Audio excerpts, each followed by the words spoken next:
What's going on, everybody? Today we're checking out how MTV destroyed their network. They gave up on music. Oh, you gave it away. You gave it away right there. This is an older video. It already has 1.8 million views. It's from 2 years ago, and it's on this channel, Patrick CC. Check them out. Almost to 2 million subs. Wow, maybe push them over the edge. This might be interesting and potentially nostalgic for me and others. Let's check it out. Let's do it. Bam. Whether it was the 80s, where they played music videos 24/7, the 90s, with The Real World, Beavis and Butthead, Yo MTV Raps, the 2000s, with TRL, True Life, Jackass, TRL. Spring Break, Cribs, the 2010s with Jersey Shore and Teen Mom, or sadly today, with 24 hours straight of ridiculousness. MTV holds a special place in all of our hearts. They defined generations of youth culture, inspired and changed music forever. But as the years went on, they slowly lost their identity, struggled to maintain profitability, and failed to adapt to the rapid shifting media landscape. This is the amazing rise and sad, slow downfall of music television. Stay hydrated. Okay. This is the very first segment that ever aired on MTV.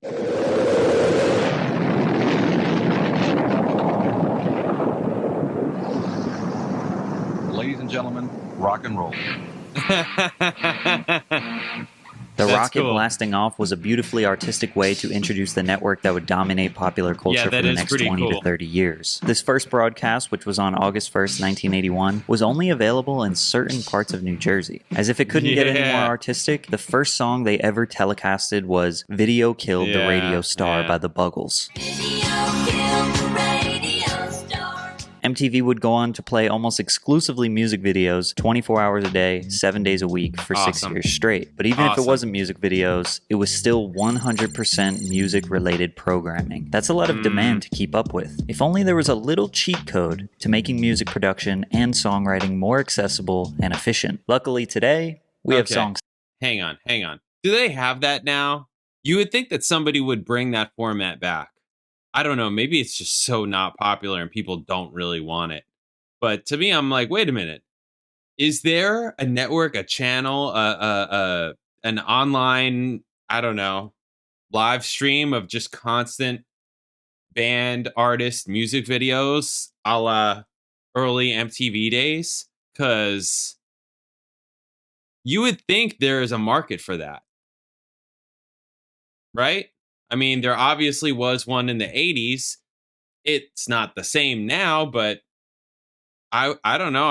I would think that there would be people that would be into that and who would, check in and check out and check in and check out and whatever and just have it on. I don't know. Is there anything like that? All right, let's keep going. So when you see comments that say, I miss when MTV used to only play music, those people are most likely ages 43 and older because that's how old you would have to be to remember that. What I'm saying is it's been a very long time since MTV only showed music. Sorry to 20% of my audience range, I didn't mean to diss y'all. Remember, music videos were basically unheard of at this point. MTV was a huge reason why artists became interested in creating music videos, because they now had a network that would distribute them to the audience. In the beginning, a lot of the same videos got played since they didn't have that many options, but pretty quickly it became an industry standard for artists to create a music video for a single or album. During the 80s, the only break from music videos on MTV would be for video jockeys, who would give an intro or an outro to a song, give a quick little backstory to a band or a song, maybe some general music news, but this only took up a few minutes of airtime. And behold, a new concept is born.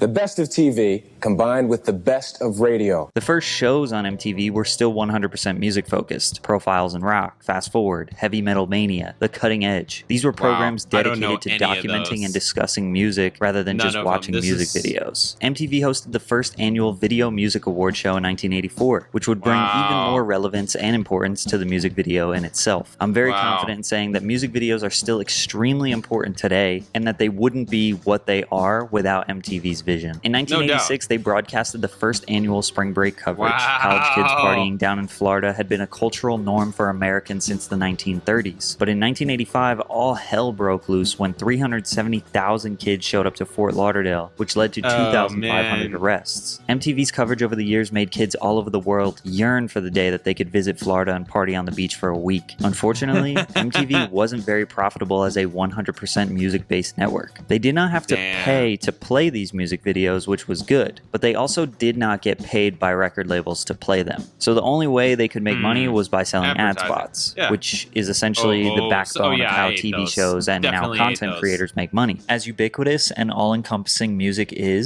content is actually very niche. So getting people to watch MTV for long periods of time was difficult. And obviously the more people watching, the more advertisers are willing to spend, meaning the more money you're going to make. 100% of you watching this like music. A significantly smaller percentage of you like watching music content, at least consistently. You click over to MTV, a song is playing that you like, you stay and watch. The moment they play a song you don't like, you click off. Let's say they're doing a biography on a band you don't like or that you don't know. Most of you click off. Chances are you'd rather spend your time learning about a band you do like. So all of us like music, but actually only a small group of very open-minded people like watching, learning about, and listening to music that we either don't know or are unsure if we like or not. Granted, there was no other music channel back in the 80s, so maybe people were a bit more complacent. But MTV still prioritized top 20s hits and repeated the same popular songs you were hearing on the radio. It was a safe way to keep people's attention, but angered the niche community of people who wanted fresh music content. The financial struggle reached a tipping point, and it was time for them to pivot before the whole network collapsed. From 1987 to 1996, MTV debuted 39 non-music related shows and 51 music related shows, cutting the network in half basically with only 56% music content. The other percentage represents shows where it's kind of music related, but mostly not, so yeah, like Remote what? Control, December 7th, 1987, was a game show marking the first ever non-music show aired on music television. Ratings were at an all-time low, but the game show boosted their numbers by a lot. Remote Control was a Jeopardy-style show where contestants picked a general category and had to answer trivia questions about that category. The theme was centered around pop culture, music, and movies, and the prizes were music-centered as well, so it didn't seem like it was out of place on MTV. From here, the network added animated series to their lineup of programs. Stevie and Zoya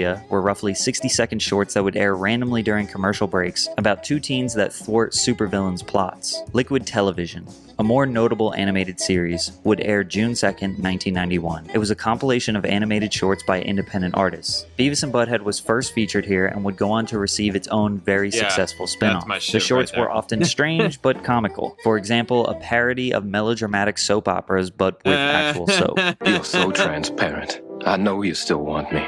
You're wrong. Look me in the eyes and say that. You don't have eyes. Feisty, aren't you?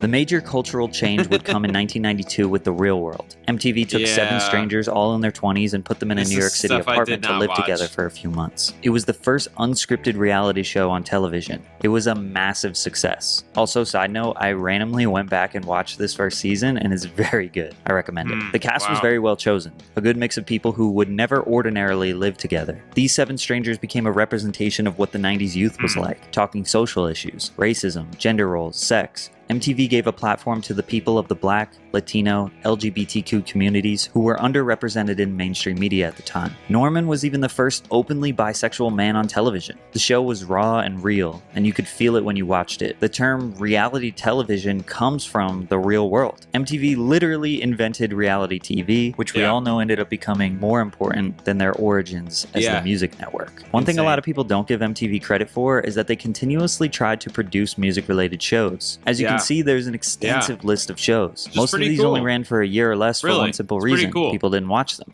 Why? We talked about it before. Everyone likes music, but music content is niche. It's easy to skip. I'm sure if MTV had music-related shows that were popular and profitable, they would have stuck with them. Well, they did actually have a couple. Yo MTV Raps, running from 1988 to 1995. This was the first hip-hop music show on the network. The show was 2 hours long and would feature rap videos, interviews with rap stars, and live in-studio performances. Many iconic groups and artists would be able to tell their stories and show the real culture of rap music from the perspective of the artists who created it. The notorious B.I.G. explained how he met Diddy. My man Matty C got with Puff, and Puff said he wanted to do something new for Uptown. And he heard the little garbage demo, you know. No, it was. But he just knew that. He just told me that he knew I could rap. Tupac explained how he got into music. Shock was like, "Come on the road.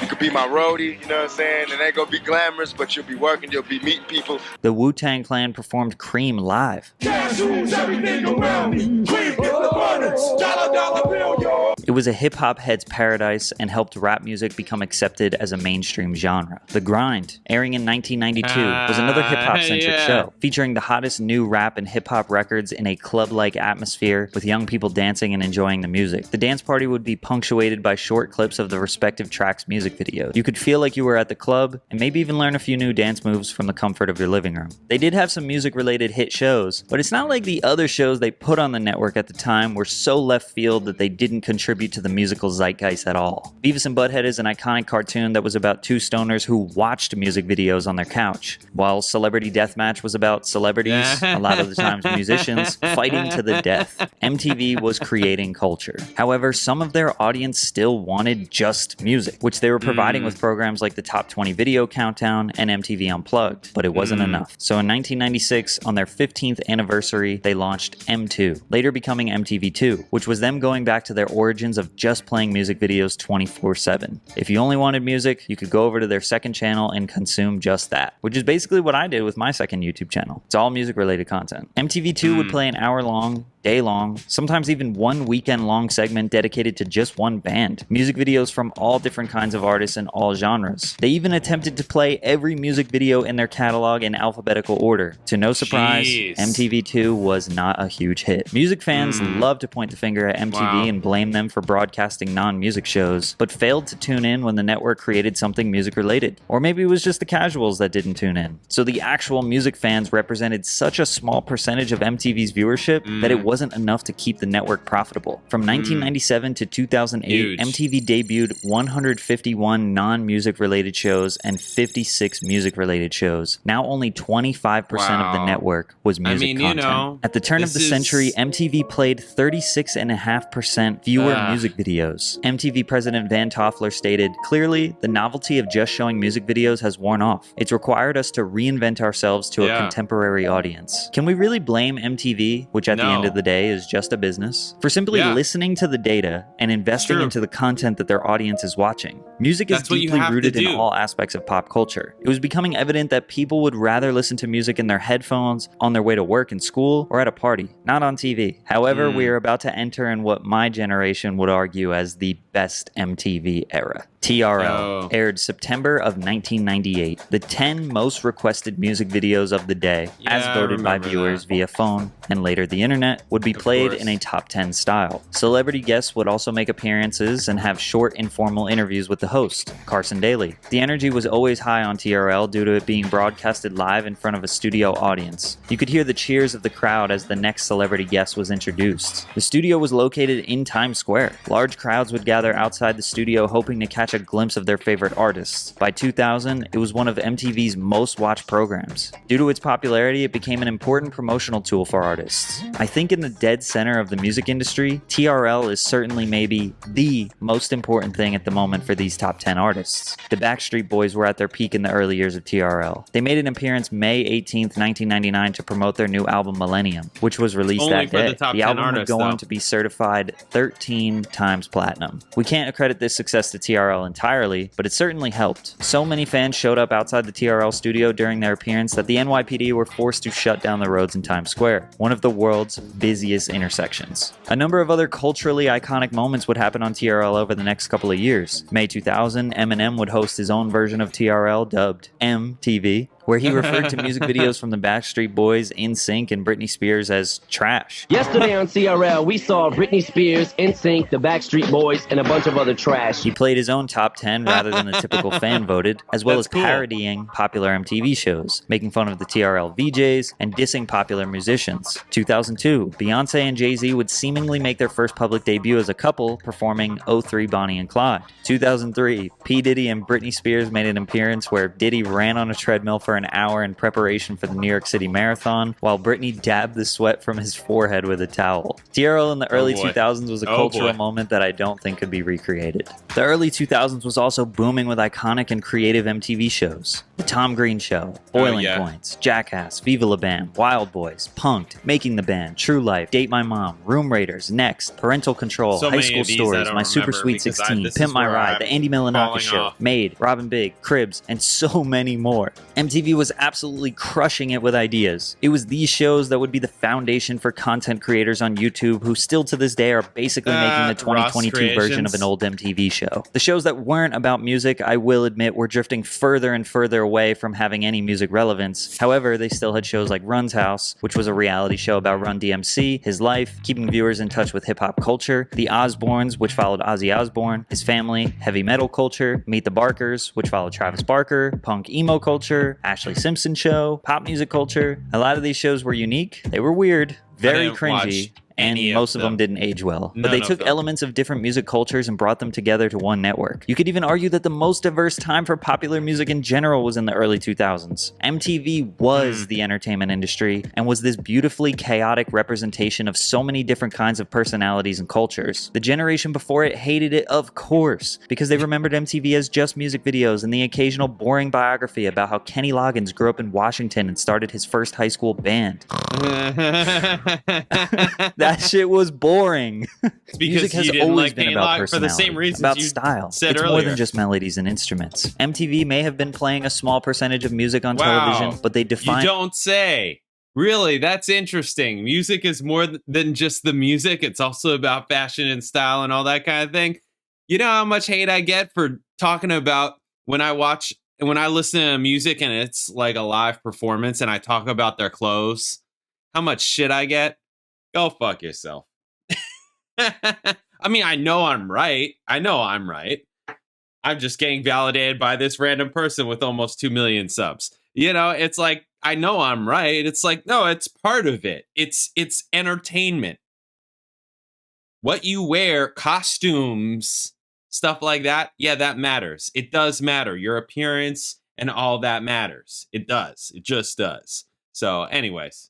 And a generation of musical artists, how they act, how they dress, how they relate to the youth, all by giving them a platform to millions of global viewers every day. They were doing so great with non-music related stuff that they almost gave up entirely. From 2008 to 2016, MTV debuted 101 non-music related shows and 5 music related shows. Now only 5% of the network was music content. Music videos were featured on MTV up to 8 hours per day in 2000. The year 2008 saw an average of just 3 hours of music videos per day. TRL's relevance dwindled and the ratings were at an all-time low. Some people say it's because of Carson Daly leaving, but it's tough to really pinpoint why. Some things just become less cool over time. The kids who used to stand out in Times Square for 3 hours to get a glimpse of the back of Justin Timberlake's head grew up. They are now in crippling college debt and working in a cubicle hating their lives. While kids like me were hooked on the Disney Channel, Nickelodeon, and Cartoon Network. In 2008, they officially canceled TRL with a special 3-hour episode. On the non-music front, MTV still had popular shows. In fact, they were the only shows keeping the cash flowing for the network. Robin Big, Fantasy Factory, Nitro Circus, America's Best Dance Crew, Silent Library, Bully Beatdown, The Hills, My Super Sweet 16, Made, Jersey Shore, Teen Mom. The great social media emergence was happening, and truthfully, TV in general was struggling. Just before everyone jumped ship, MTV had a couple shows with record-breaking numbers. Even though I'm Jersey from Shore that area. Aired December 3rd, 2009 to 1.38 million viewers. 8 housemates would live together at a vacation home in Seaside Heights, New Jersey, which is also where my first job was. The show would often focus on the cast going out to clubs, getting way too drunk, the occasional fight, plenty of drama, and the tumultuous relationships between cast members.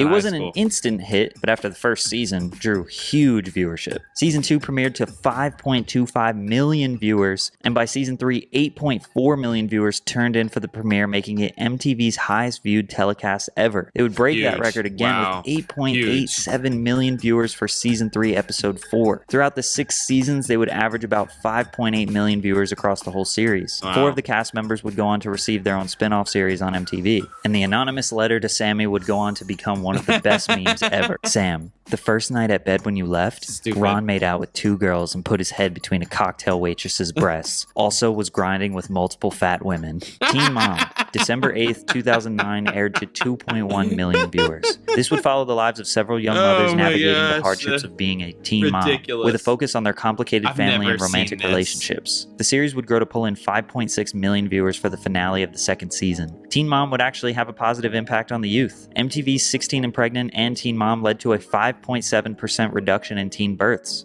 This series would also endure Did the it test lead of to a time with its original 5.7% series renamed Teen Mom OG, and raise its in, many spinoffs abortions? still being aired on the my network question. till this day. Catfish is another program that since its first episode in Or they just got 2012 smart. is still being shown on the network today. This series focuses on the deception of individuals making fake profiles on social media sites and essentially lying to become romantically involved with an unsuspecting victim. The producers would then set up a meeting between the catfish and the victim, who had never met in real life previously. This would often lead to great disappointment because the catfish was not who they presented themselves to be online. They would look entirely different, not live the lifestyle they described, and sometimes not even be the Insane. sex they had presented as. Obviously, you're not a man. Obviously. This obviously led to some pretty good TV with very real reactions ranging from disbelief, sadness, anger, and the occasional, you know what, we can make this work. It's like, Excuse Excuse me. me. Tell you one thing right now, Excuse buddy. me. One thing you're gonna like. You're gonna learn to love it too. What the hell are you talking about, What's dude? going on? I'm gonna be the one wearing the pants in this one. Understand Yeah, that? dude, you're being. Come here. We're gonna talk. You We ain't got. We don't talk. you, baby? You kidding me? You could still be my chocolate kiss too. You don't forget about that, baby.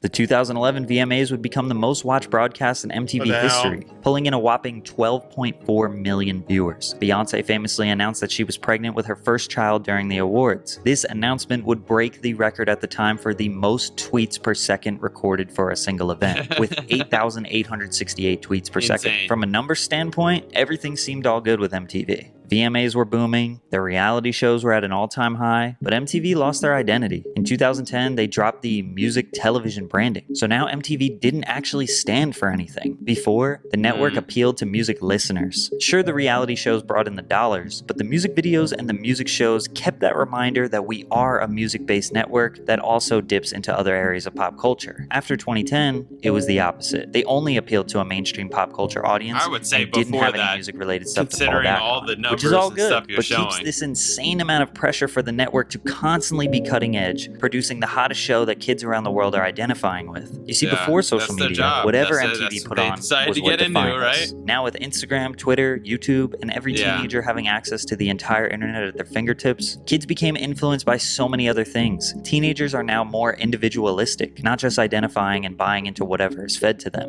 Instead of adapting, it seems like MTV just kind of wrote out what was working. They strung along together another season of Catfish, another Teen Mom, another Jersey Shore spinoff. They stopped innovating, not even trying any music-related shows since they dropped the branding. Plus, the world was moving at a much faster pace. By the time they came up with an idea, cast, shoot, edit, and release a show, it could be irrelevant to the kids. TV networks weren't taking YouTube and Instagram seriously enough. In 2016, MTV finally reached an all-time low and decided, okay, we're gonna bring the music back. They announced 14 new series that are inspired by a renewed focus on music and youth culture. On top of that, TRL is back. The series we once loved is going to be at the forefront of music once again. It seemed like their hearts were in the right place, and they were listening to the commenters on the internet begging for music to be played on TV. But it was too late. They had already given up on music for about 10 years at this point. It's not a shock that TRL didn't last. None of the new programs stuck. Plus, the need for MTV is gone. Why would an artist want to put effort into MTV showing their video when they could potentially get hundreds of millions of views on YouTube? If they played Needed Me by Rihanna on MTV in 2016 for 24 hours straight for a week, it still wouldn't have gotten the 300 million viewers that it has on YouTube. Plus, MTV isn't paying you,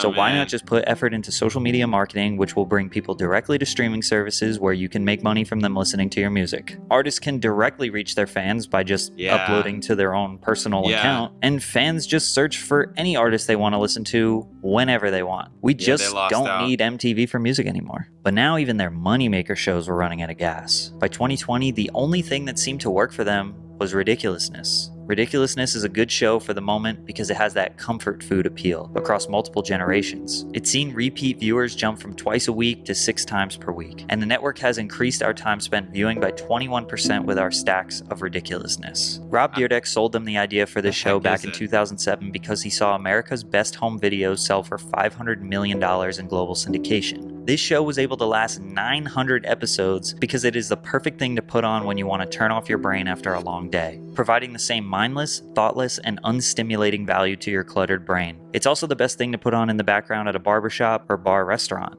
MTV has fully given up all hope. They have been losing money for over a decade and have gave up their identity as well. Even on the 40th anniversary of the network, they didn't play a documentary, no throwbacks, no nostalgia, just 24 hours straight of ridiculousness. They aren't trying to tap into the youth culture. They aren't investing in social media or today's musical landscape. Maybe they're working on some Paramount Plus originals, but since it's behind a paywall, 90% of us won't see it. MTV had an amazing run, provided so much for music and for pop culture. Sadly, we can't love MTV anymore because there just isn't anything there to love. Yeah, right. Dramatic. All right, there it is. That was interesting.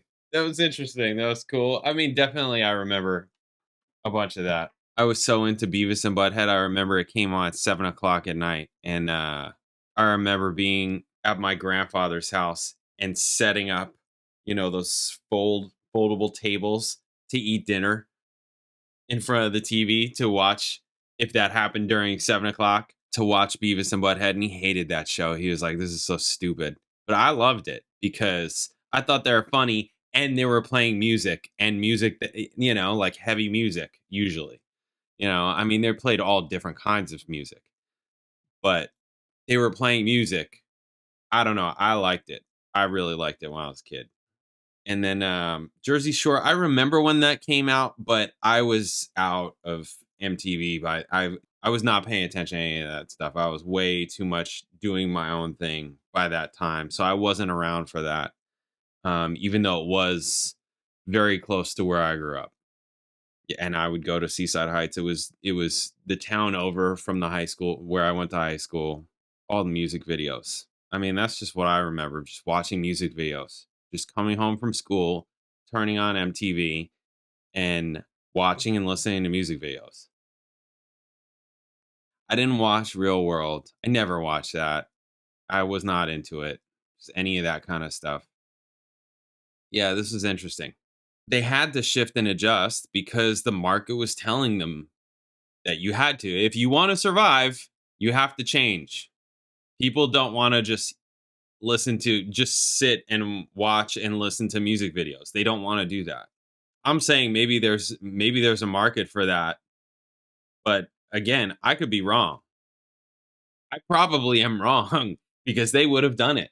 They would have done it. They are the kings at that. But also the fact that they didn't get onto, social media and make a really aggressive move on it. That's probably a big deal because that's just where everything went. Everything went to social media. Everything went to Facebook, Instagram, YouTube, all that stuff. Every TikTok now, all of it. They didn't make their own music social media culture a thing. That became Instagram, basically. That's how I see Instagram. I mean, I know that there's like multifacets of Instagram, but me being a musician, that's what I see is like the music stuff, the music people, and the culture that goes with that. Anyways, this was interesting. This guy makes good videos. I mean, obviously he does. 2 million subs. All right. There it is. MTV. What did you have a favorite show? Did you guys even watch MTV? Are you old enough or young enough? Maybe I should say, or to have watched any of this or been into MTV. I didn't remember any of that 80s stuff. All those shows that they were rattling off in the 80s, for the most part, specifically the early mid 80s, I'm like, I've never even heard of this. Never heard of these shows. So many. It is cool that they tried and did all these really interesting looking shows, like really, and like artsy looking shows. I think that's really cool. I would say I wish that there's more of that now, but I think that there probably is. It's just you need to find it and know about it, and it's just some niche thing that people that are into that stuff already know about, and I just haven't like dug into. There probably is all kinds of interesting subculture and artsy weird shows and series, and I mean YouTube, you can make whatever you want, just throw it on YouTube. There it is. So really cool. All right, yeah, I dig this. Awesome. Thank you guys. Catch you in the next video.